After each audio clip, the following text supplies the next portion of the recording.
the vengeful witch Elara's curse. The village of Blackwood had always been a place of quiet, uneasy solitude.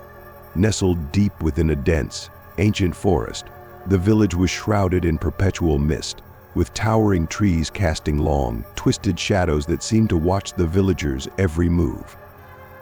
The people of Blackwood were a superstitious lot, fearing the dark corners of their world and the unseen forces that lurked within them. Among them was Elara, a young woman whose beauty was as captivating as it was tragic. Her raven black hair cascaded down her back, and her emerald green eyes sparkled with a kindness that belied the darkness that surrounded her. She had been betrothed to a man named Tobias, a charming but ruthless figure who held sway over the village with a charisma that masked his true, sinister nature. Elara had once loved Tobias with all her heart, but as time passed, she began to see the cruelty that lay beneath his handsome facade. Tobias was a man of secrets, and as Elara grew closer to uncovering them, she found herself in mortal danger. Tobias, fearing that Elara would expose his dark deeds, decided to silence her forever. One fateful night, under the cover of darkness, Tobias led Elara deep into the forest. He spoke sweet words of love, but as they reached the edge of a desolate clearing, his tone shifted. He accused her of betrayal, his eyes gleaming with malice. Before Elara could react, Tobias plunged a dagger into her heart, silencing her forever. As Elara's lifeless body fell to the forest floor, Tobias buried her in a shallow grave, believing that he had erased all traces of his crime. But the forest knew. The ancient trees bore witness to the atrocity, and the earth itself cried out in anguish. The villagers noticed the change immediately. Animals grew restless, crops withered, and an unnatural coldness seeped into the very bones of the land. Days turned into weeks, and the village fell into a state of decay. Unbeknownst to Tobias, Elara's spirit did not rest. The forest, in its ancient wisdom, had other plans. On the night of the full moon, a thick fog rolled into the village, and the ground at Elara's grave began to tremble. Her hand, pale and lifeless, broke through the earth, followed by the rest of her body, now transformed by death and rage. Elara had returned, not as the woman she once was, but as a witch, her soul consumed by vengeance. Her once beautiful features were now twisted with malice, her eyes glowing with an eerie, unnatural light.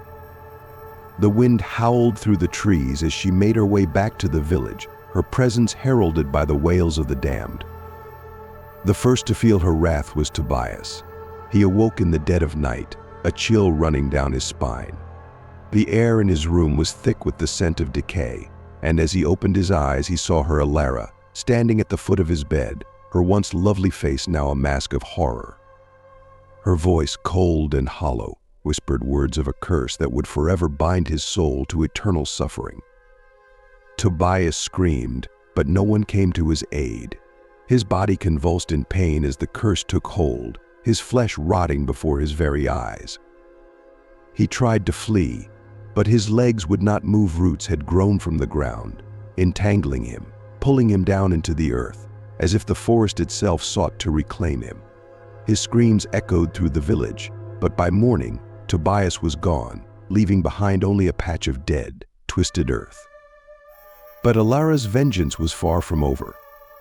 The villagers, who had turned a blind eye to Tobias's cruelty, found themselves haunted by her spirit. Children vanished into the night, their laughter replaced by the sound of disembodied whispers.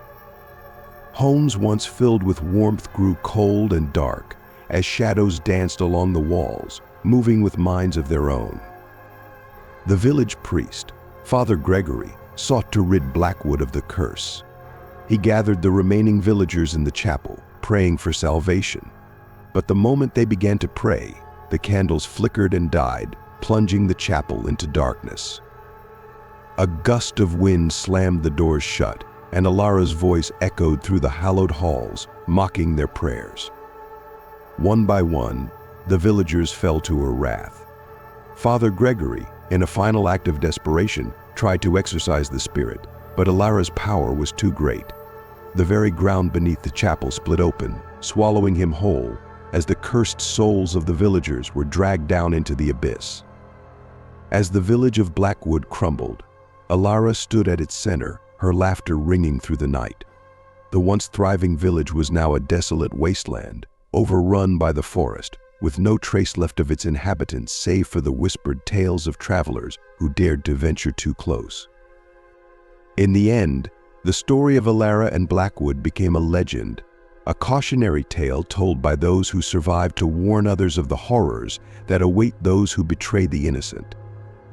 But the truth was far darker than any legend. The curse of Elara was eternal, and her spirit still roamed the earth, searching for those whose hearts were as black as Tobias's, to exact her terrifying revenge. And so, the Witch of Blackwood continued her hunt, her name a whispered terror in the night, a reminder that some spirits never rest,